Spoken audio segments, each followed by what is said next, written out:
88 kilometre বেগে ঝড় বয়ে গেছে কলকাতার ওপর দিয়ে। কলকাতার বিভিন্ন এলাকা বিপর্যস্ত। কলকাতা পুরসভা সূত্রে খবর 25টি জায়গায় গাছ উপড়ে যান চলাচল ব্যাহত হয়েছে।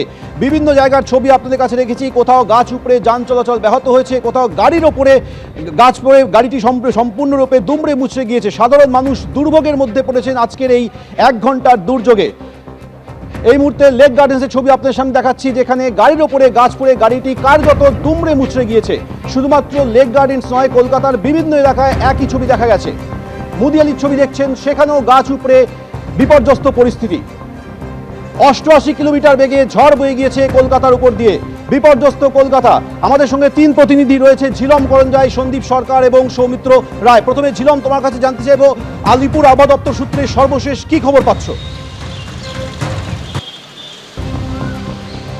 একদমই, আলিপুর আবহাওয়া দপ্তর সূত্রে যেটা জানানো হচ্ছে যে ঠিক বিকেল 2:45 নাগাদ এই আলিপুরের ওপর দিয়ে উত্তর পশ্চিমাঞ্চলে এই দিক দিয়েই যে ঝড় বয়ে গেছে, সেই সময় তার গতিবেগ ছিল 88 কিলোমিটার প্রতি ঘন্টা এবং একই সময়ে প্রায় 2:30 থেকে 2:37 নাগাদ দমদমে ঠিক উত্তর পশ্চিমাঞ্চল দিক দিয়ে একটি ঝড় বয়ে গেছে, সেটার গতিবেগ ছিল 74 কিলোমিটার প্রতি ঘন্টা। অর্থাৎ মধ্য কলকাতা এবং দক্ষিণ কলকাতার দিকে 88 কিলোমিটার প্রতি ঘন্টা গতিবেগে ঝড় বয়েছে সর্বোচ্চ, এবং উত্তর কলকাতার ওই দিকে যেটা দেখতে পাচ্ছ, উত্তর কলকাতার দমদমের দিকে, সেখানে 74 কিলোমিটার গতিবেগে প্রতি ঘন্টা গতিবেগে ঝড় বয়ে গেছে। ফলে তাতে যে দুর্যোগ হয়েছে সেটা বলার অপেক্ষা রাখছে না। আমরা যেখানে আলিপুরে দাঁড়িয়ে রয়েছি, আলিপুর আবহাওয়া দপ্তরের ঠিক পাশেই, আমার পেছনে আমার সহকর্মী দেখাচ্ছে, দেখতে পাচ্ছ গাছ উপড়ে পড়ে গেছে। এরকম দৃশ্য সারা কলকাতায় দেখা যাচ্ছে এবং এই হবে সেরকম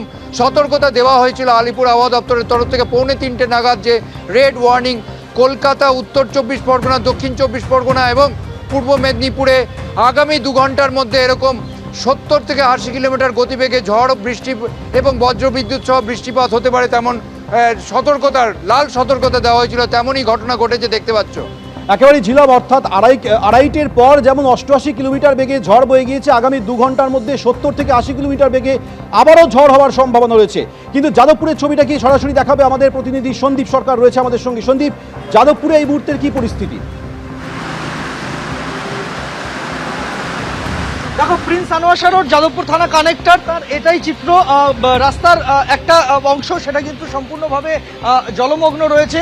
যানবাহন চলাচল সেই জলের মধ্যে দিয়েই অত্যন্ত সতর্কতার সাথে করতে হচ্ছে, তার কারণ রাস্তার একটা দিক সম্পূর্ণ জলের তলায়।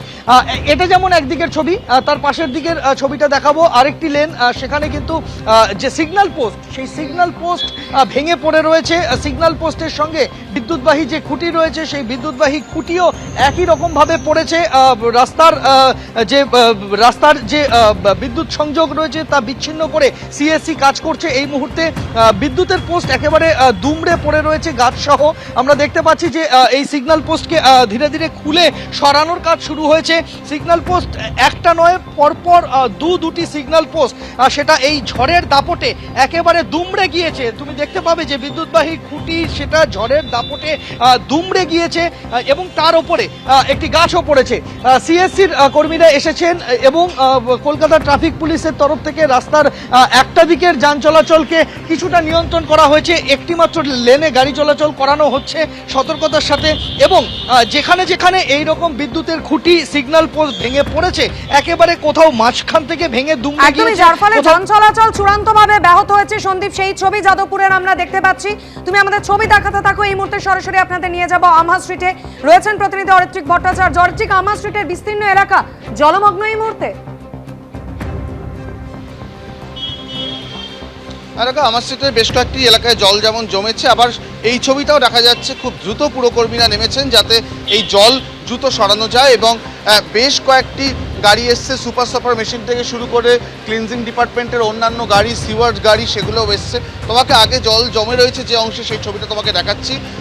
এখন কিন্তু যে ছবিটা দেখছি সেটা কিছুটা জল নেমে যাওয়ার পরে, কারণ বৃষ্টি থামার পরেই পুরকর্মীরা এখানে এসে উপস্থিত হয়েছিলেন, এবং আমরা যেটা দেখতে পাচ্ছি যে এখনও জলের মধ্যে দিয়ে খুব ধীর গতিতে গাড়ি যাচ্ছে, সেই ছবি দেখছি। অন্যদিকে এটাও দেখতে পাচ্ছি যে গাড়িগুলো কিন্তু পরপর এসে গেছে, যেগুলো পুরকর্মীরা অপারেট করছেন, পাইপে করে সাকশন করা হচ্ছে, এবং ম্যানুয়ালি এই যে ম্যানহোলগুলো রয়েছে, আমি দিব্যেন্দুকে দেখাতে পারবো উল্টো দিকের ছবিটা, যে ম্যানহোলগুলো রয়েছে সেগুলো কিছুটা কয়েকটা ম্যানহোল এখনো জলের ওপরে রয়েছে, সেগুলোকে খুলে ফেলা হচ্ছে যাতে সেখান দিয়ে জল দ্রুত বার করে দেওয়া যায়। তারপরে আমার স্ট্রিট, আমরা জানি বৃষ্টিতে সচরাচর আমার স্ট্রিটে জল জমার সমস্যা থাকে, আজকেও জল জমেছে, তবে খুব দ্রুত সেই জল নামানোর যে প্রস্তুতি সেটাও চলছে। ম্যানহোলগুলোকে পুরকর্মীরা খোলার চেষ্টা করছেন যাতে সেখান দিয়ে জল বার করা যায়। বৃষ্টি হয়েছে বেশ কিছুক্ষণ, ইতিমধ্যেই আবহাওয়া দপ্তর থেকে যেটা বলা হচ্ছে, কলকাতায় 2:47 নাগাদ সবচেয়ে বেশি ঝোড়ো হাওয়ার প্রকোপ দেখা যায়, যেটা 88 কিলোমিটার প্রতি ঘন্টা বেগে হাওয়া বইছে, এবং সেই ঝোড়ো হাওয়া সেটা স্থায়ী ছিল 2 ঘন্টার মতন। এই যে কালবৈশাখী, সেই কালবৈশাখী এই 2 মিনিটের মতন, দুঃখিত, এই কালবৈশাখী 2 মিনিট যে 88 কিলোমিটার প্রতি ঘন্টায় যে হাওয়াটা দেওয়া শুরু করলো, তাতেই কিন্তু সবচেয়ে বেশি ক্ষয়ক্ষতি হয়েছে কলকাতা জুড়ে, এবং তাতেই কিন্তু এতগুলো গাছ ভেঙে পড়া থেকে শুরু করে মেট্রোর চাল উড়ে যাওয়া এবং বিভিন্ন যে ক্ষয়ক্ষতির যে ঘটনাগুলো ঘটেছে। আর আমার স্ট্রিটের ছবিটা তোমাকে আরও একবার বলিনি, জল এখনও জমে আছে, গাড়িগুলো ধীর গতিতে এখান দিয়ে যাচ্ছে, তবে স্বস্তি এটাই, পুরকর্মীরা ইতিমধ্যেই কাজ শুরু করেছেন। রাস্তার সাইডের দিকগুলো সেখানে দেখতেই পাচ্ছ, মানুষ হাঁটছে যেখানে, অনেকটাই এখনও কিন্তু জল সেখানে জমে আছে, পা অনেকটাই ডুবে যাচ্ছে, তবে পুরকর্মীরা কাজ করছেন যত দ্রুত সম্ভব আমার স্ট্রিটকে স্বাভাবিক চেহারায় ফিরিয়ে আনা যায়। একেবারেই তুমি আমাদের সঙ্গে থাকো। অর্থাৎ উত্তর কলকাতায় বিভিন্ন জায়গায় এইভাবে জল জমে গিয়েছে, পুরকর্মীরা ইতিমধ্যে জল নামানোর কাজ শুরু করেছেন। আর এবার আপনাদের সরাসরি নিয়ে যাব দক্ষিণ কলকাতার সাদার্ন অ্যাভিনিউ। আমাদের প্রতিনিধি কৃষ্ণেন্দু অধিকারী রয়েছেন। কৃষ্ণেন্দু, কলকাতার বিভিন্ন অংশে গাছ উপড়ে বিপত্তি দেখা দিয়েছে, যান চলাচল ব্যাহত হয়েছে, জলমগ্ন হয়ে পড়েছে বিভিন্ন এলাকা। তুমি সাদার্ন অ্যাভিনিউতে রয়েছে, সেখানকার কি অবস্থা?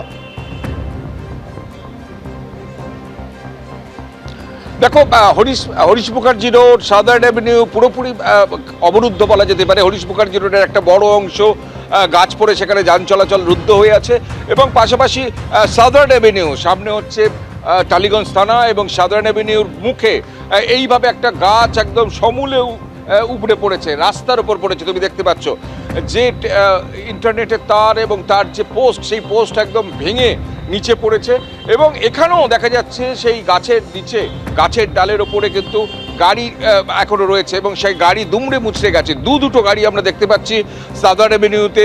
সামনে একটা নার্সিংহোম আছে, নার্সিংহোমের যে গেট, সেই গেট পুরো অবরুদ্ধ, গাছের ডালপালা সেখানে একদম ভেঙে পড়েছে, এবং গোটা এলাকাটা কিন্তু এইভাবেই, গোটা রাস্তাটা এইভাবেই বন্ধ হয়ে গেছে।